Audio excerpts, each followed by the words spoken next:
कारोबार और नौकरी से जो परेशानी जिनकी बरकत नहीं है, नौकरी नहीं लगती है, वो अफराद ये सारे अमाल और वज़ाइफ नमाज और सुन्नतों की पाबंदी के बाद है। ये उसूल ज़हन में रखें। अगर आप नमाज की पाबंदी नहीं करते, सुन्नतों की पाबंदी नहीं करते, तो फिर नफली चीजें आपको फायदा नहीं होगा। बोनस उसको मिलता है तो नौकरी पूरी करे, तनख्वाह पूरी करे।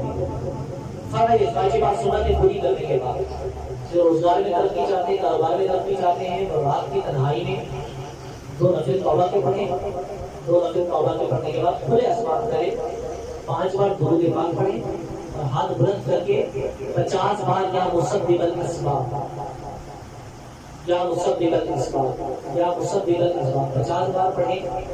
इस तरह अमल को 41 दिन जारी रखें, अल्लाह ताला आपको गनी कर देगा। फिर पढ़े तौबा और अल्लाह से इस तरह दुआ करें, अल्लाह ताला बेरोजगारी का मसला और तंगी का मसला इंशाअल्लाह तबारक व तआला दूर फरमा देगा।